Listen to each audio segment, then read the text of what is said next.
Hi viewers, welcome to our channel. ప్రస్తుతం మనతో పాటు సీనియర్ జర్నలిస్ట్ దామ బాలా సార్ వారితో మాట్లాడదాం. నమస్కారం సార్. సార్, జేసీ ప్రభాకర్ రెడ్డి గారు మనకు తెలుసు, ఆయన జగన్ గారి పేరు చెప్తే చాలా అలా ఒంటి కాల మీద లేసినట్లు లేస్తారు. అలాంటిది ఆయన విజయమ్మ గారిని కలవడం చర్చనీయాంశమైంది సార్. అసలు ఎందుకు కలిసారు, రాజకీయ పరంగా ఏదైనా అంశాల మీద డిస్కస్ చేయడానికి అని చెప్పేసి మీ ఒపీనియన్ ఏంటి సార్ వీటిపైన?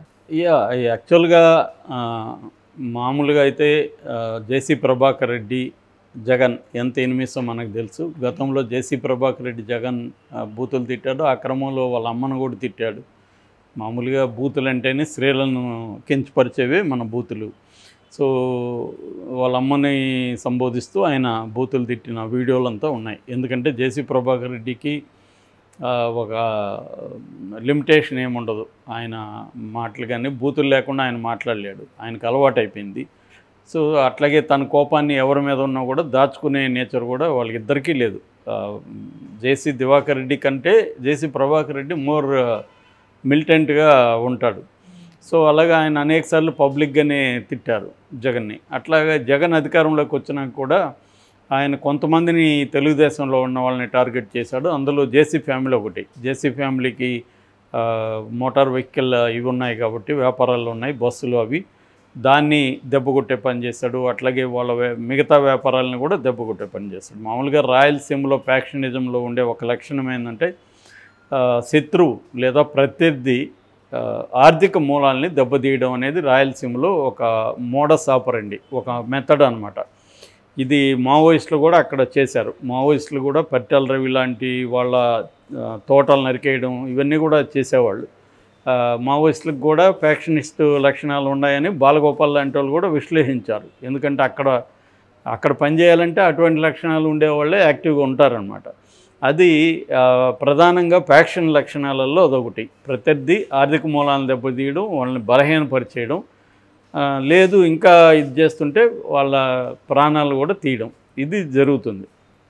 సో అదే కల్చర్లో జగన్ కూడా ఏం చేశాడంటే చాలామంది తెలుగుదేశం నాయకుల ఆర్థిక మూలాల్ని, వాళ్ళ వ్యాపారాలని దెబ్బకొట్టే విధంగా చేశాడు. బలహీనపరిచేయడం వల్ల, అంటే సడన్గా ఒక 100 కోట్లు 200 కోట్లు లాస్ కలిగే విధంగా చేసి మంచి లూక్రేటివ్గా ఉన్న వ్యాపారాలని క్లోజ్ చేసిస్తే వాళ్ళు ఉక్కిరి బిక్కిరి అయిపోతారు. మామూలుగా ఉండదు, ఎవరికి వాళ్ళ ఐడియాలజీ ఏమి ఉండదు.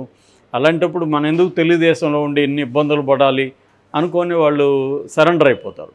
అట్లాగే తెలుగుదేశం వాళ్ళు కూడా ఇదే చేస్తారు. ఇప్పుడేమి జగన్ ఒక ఫ్యాక్షన్ లక్షణం కావచ్చు, కానీ ఇది ఇప్పుడు అన్ని రాజకీయ పార్టీలు కూడా అధికారంలో ఉన్నప్పుడు ప్రత్యర్థుల ఆర్థిక మూలాలను దెబ్బతీయడం అనేది అన్ని రాజకీయ పార్టీలు ఎంతో కొంత చేస్తున్నారు. జగన్ దాన్ని ఆర్గనైజ్డ్గా చేశాడు. సో ఎందుకంటే తనకి ఆ బ్యాక్గ్రౌండ్ కూడా ఉంది కాబట్టి. సో ఆ విధంగా వీళ్ళని కూడా ఇబ్బంది పెట్టాడు. జేసీ దివాకర్ రెడ్డి, ప్రభాకర్ రెడ్డిల వ్యాపారాలను దెబ్బతీసి వాళ్ళని అనేక రకాలుగా ఇబ్బంది పెట్టాడు. అయితే వాళ్ళు జేసీ దివాకర్ రెడ్డికి ఆరోగ్యం అంత బాగాలేదు, ఏజ్ రిలేటెడ్ హెల్త్ ఇష్యూస్ ఉన్నాయి.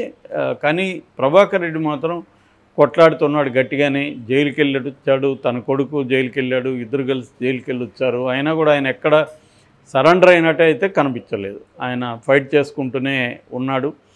లక్కీగా మళ్ళీ తెలుగుదేశం వచ్చింది. ఇప్పుడు కూడా ఆయన ఫైట్ చేయాల్సిన పరిస్థితే కనిపిస్తుంది. తెలుగుదేశం వచ్చినా కూడా ఆయనకేమీ ఊరట దొరుకుతున్నట్టు కనబడలేదు. ఇప్పుడు కూడా ప్రభుత్వానికి వ్యతిరేకంగా మాట్లాడాడు, మొన్న కూడా మీటింగ్ పెట్టి చేశాడు. కాకపోతే ఆయనకు వ్యతిరేకంగా ప్రభుత్వం పనిచేసే పరిస్థితి అయితే ఉండదు. ఆయనకు అనుకూలంగా పనిచేస్తుందా లేదా అనేది పక్కన పెడితే, ఆయనకు వ్యతిరేకంగా ఆయన్ని ఇబ్బంది పెట్టే విధంగా తెలుగుదేశం ప్రభుత్వం అయితే పనిచేయదు. ఆ మేరకు ఆయనకు ఊరట. మళ్ళీ జగన్ వచ్చుంటే ఆయనకి చాలా ఇబ్బందులు ఉండేవి. అప్పటికి కూడా ఆయన మున్సిపల్ చైర్మన్గా గెలిచాడు. సో ఏదేమైనా తాడిపత్రిలో ఆయన ముద్ర అనేది ఖచ్చితంగా ఉంది. ఇటువంటి నేపథ్యంలో నిన్న సడన్గా విజయమ్మతో కూడా ఆయన ఒక సోఫాలో కూర్చొని మాట్లాడుతున్నారు. విజయమ్మ చేతిలో టీ కప్ ఉంది. సో అది చూసి అందరూ షాక్ అయ్యారు. ఇదేంటి బద్ధ శత్రువులు వీళ్ళిద్దరూ కలవడం ఏంటి అని. సో దాని మీద రకరకాల ఊహాగానాలు బయలుదేరాయి. ఈమె జగన్ తరపున ఏమన్నా రాయబారానికి వచ్చిందా, లేదా షర్మిల తరపున వచ్చిందా? ఎందుకంటే ఆమె ఇద్దరు పిల్లలతో తనకి కొడుకు కూతురు ఇద్దరు ఇంపార్టెంట్ అన్నట్టుగా ఆమె ఇద్దరు ప్రోగ్రామ్స్కి రావడం, ప్రేయర్ చేయడం అవన్నీ చేస్తుంది. ఇబ్బందులు ఉన్నప్పుడు ఆమె ఎస్కేప్ కూడా అవుతుంది, ఇద్దరి మధ్య తలదోర్చకుండా. ఎందుకంటే ఎవరికి చెప్పలేని పరిస్థితి. ఎవరి లైఫ్ వాళ్ళది. ఇద్దరు ప్రతిపక్షంగా ఒక ఎనిమిస్లాగా మోహరించారు. ఇటువంటి దాంట్లో ఆమె ఉన్నంతలో నేనేం చేయలేనన్న దీనికి వెళ్ళిపోయింది. కానీ ఆమె అవసరమైనప్పుడు వాళ్ళిద్దరూ సహాయం ఏదైనా అడిగితే తన వల్ల అయితే అది చేయను అని చెప్పే పరిస్థితిలో కూడా ఆమెకు లేదు. అందుకని షర్మిలను గెలిపించమని అమెరికా నుంచి ఒక వీడియో రిలీజ్ చేసింది. అది జగన్కి కూడా వ్యతిరేకంగా పనిచేసింది. తెలుగుదేశం వాళ్ళు కూడా దాన్ని ఉపయోగించుకున్నారు. జగన్ని ఓడించమని ఆమె చెప్పినట్టుగా దాన్ని క్రియేట్ చేశారు. నిజానికి ఆమె జగన్ ఓడించమని చెప్పలేదు, తన కూతుర్ని కడప నుంచి మాత్రం గెలిపించమని మాత్రమే చెప్పింది. అంటే కూతుర్ని చెప్పి కొడుకుని చెప్పలేదు కాబట్టి కొడుక్కి వ్యతిరేకం ఉన్నట్టే కదా అన్న ఇది కూడా డెరివేషన్ వస్తుంది. ఓకే, అలాగా వచ్చింది మొత్తానికి. సో ఏదేమైనా ఇప్పుడు ఆమె జేసీ ప్రభాకర్ రెడ్డిని ఆమెకి వెళ్ళి కలిసిందా, ప్రభాకర్ రెడ్డి వెళ్ళి కలిసాడా, ఇటువంటి ఒక ఊహాగానాలు ఉన్నాయి. సో దానికి నివారించడానికి కోసమే ప్రభాకర్ రెడ్డి టీము ఎక్స్లో ఒక ట్వీట్ చేశారు. అదేంటంటే ప్రభాకర్ రెడ్డి ఒక హాస్పిటల్కి, ఇక్కడ హైదరాబాద్లో ఒక హాస్పిటల్కి వెళ్ళారు. అక్కడ ఆమె ఎదురుపడింది హాస్పిటల్లో, ఆమె కూడా హాస్పిటల్కి వచ్చింది. అలాగా వాళ్ళిద్దరూ అక్కడ లౌంజ్లో కూర్చొని కాసేపు మాట్లాడుకున్నారు. ఎందుకంటే ఒకప్పుడు రాజశేఖర రెడ్డి భారీగా వీళ్ళందరికీ ఆమె ఆతిథ్యం ఇచ్చిన వ్యక్తే. అలాగా వాళ్ళకి బంధుత్వం కూడా ఏదో ఉంది, అందుకని వాళ్ళు మాట్లాడుకున్నారు తప్ప వాళ్ళకి రాజకీయ పరమైన ఇదేమీ లేదు అని, ఇది రాజకీయ ఇంపార్టెన్స్ ఏమి లేదని ఇచ్చారు. ఇక్కడ డౌట్ చాలామందికే ఉంటాయి, రాజకీయ పరమైన ఇంపార్టెన్స్ లేనప్పుడు ఆ ఫోటో ఎట్లా బయటకు వచ్చింది? వాళ్ళిద్దరికి తెలియకుండా ఫోటో తీయరు కదా. సో వాళ్ళిద్దరూ ఉన్నప్పుడు మరి ఫోటో ఎవరు తీశారో, ఆ ఫోటో ఎందుకు బయటకు వచ్చింది అంటే ఫోటో బయటికి రావాలని వాళ్ళిద్దరు కోరుకున్నారు అనే కదా అర్థం అనేది ఒక ఇది. కాకపోతే ఒక్కోసారి ఫోటో బయటికి పంపించినా కూడా దానికి రాజకీయ పరంగా ఉండొచ్చు ఉండకపోవచ్చు. కాకపోతే ఏంటంటే రాజకీయ నాయకులు కలిసినప్పుడు ఖచ్చితంగా రాజకీయాలు మాట్లాడకుండా ఉంటారా, వీళ్ళిద్దరు ఏం మాట్లాడారు, ఈయన ఆమెకి ఏం సలహా ఇచ్చాడా లేకపోతే ఏం చేశాడు? ఎందుకంటే షర్మిల విజయమ్మ ఆయనకి ఎనిమిస్ కాదు. ఇవాళ కూడా షర్మిల తెలుగుదేశం కూటమికి యాంటీగా ఎక్కడ గట్టిగా ఏం లేదు.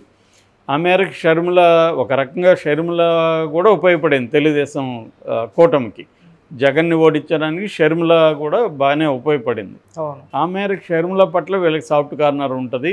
కాంగ్రెస్ పట్ల కూడా ఇట్లా తెలంగాణలో కాంగ్రెస్ పట్ల వాళ్ళకి సాఫ్ట్ కార్నర్ ఉంది. కాంగ్రెస్ని గెలిపించడానికి కూడా తెలుగుదేశం వాళ్ళు ఇక్కడ కృషి చేశారు. ఆ విషయం రేవంత్ రెడ్డి కూడా స్వయంగా ఒప్పుకున్నాడు. అందుకని ఆమె గ్లోబల్ కమ్మ మీటింగ్ మహాసభకు కూడా ఆయన వెళ్ళి కమ్మ వాళ్ళని విపరీతంగా పోడేసి వచ్చాడు. సో ఈ కాంటెక్స్ట్లో షర్మిల అండ్ విజయమ్మ మీద ఆయన కోపం ఉండే అవకాశం లేదు. జగన్ మీద ఖచ్చితంగా ఉంటుంది. ఎందుకంటే తన కొడుకుని జైలుకి పెట్టాడు, తన వ్యాపారాలని దెబ్బతీశాడు కాబట్టి జగన్ మీద ఆయనకి కోపం ఖచ్చితంగా ఉంటుంది. సో మరి ఇక్కడ షర్మిల తరపున, అందువల్ల జగన్ తరపున ఆమె రాయబారానికి వెళ్ళే ప్రసక్తి అయితే నాకు తెలిసి ఉండదు. ఎందుకంటే ఆయన జగన్ ప్రభాకర్ రెడ్డిని నుంచి ఏమి ఆశిస్తున్నాడు అంటే, ప్రభాకర్ రెడ్డి ఏమన్నా ప్రతీకారం తీర్చుకుంటాడు జగన్ మీద అనేది ఏమన్నా ఉందా అనేది తెలియదు. ఎందుకంటే ప్యాషన్ రాజకీయాల్లో రివెంజ్ అనేది ఒక కీలకమైన అంశం. తమకు ఒక అన్యాయం చేస్తే వాళ్ళు మర్చిపోరు. శత్రువుకి అంతకంటే పెద్ద అన్యాయం లేదా పెద్ద నష్టం చేయడానికి వాళ్ళు శాయశక్తుల కృషి చేస్తారు. ప్యాషన్లో ఇది కూడా ఒక కామన్ ఎలిమెంట్, రివెంజ్ అనేది. సో అటువంటిది ఏమన్నా చేయకుండా ఈమెను జగన్ పంపించాడా అనేది ఒక డౌట్. రెండవదేమో షర్మిల వైపు నుంచి ఏమైనా వెళ్ళిందా, షర్మిల వైపు నుంచి వెళితే ఎందుకు వెళ్ళుండొచ్చు అనేది. షర్మిల ఇప్పుడు జగన్కి యాంటీగా ఉంది. షర్మిలకున్న లక్ష్యం ఏంటి అంటే జగన్ని ఇంకా దెబ్బతీయడమే లక్ష్యం తప్ప ఇంకే లక్ష్యం ఆమె కనబడట్లేదు ఇప్పటివరకు చూస్తే. ఆమె అక్కడ ఒక మంచి లీడర్గా ఎదగాలనే లక్ష్యం ఏమీ ఉన్నట్టుగా మనకు కనిపించట్లేదు. ఎందుకంటే ఆ వైపుగా ఆమె జర్నీ ఏమీ లేదు. నేను స్టేట్లో ఒక లీడర్గా ఎదగాలి, కాంగ్రెస్ పార్టీని డెవలప్ చేయాలి అన్న ఇది కనిపించట్లేదు.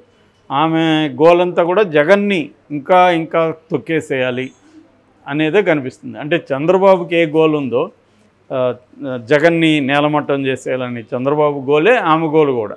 వేరే గోల్ ఆమెకి ఏమీ కనిపించట్లేదు.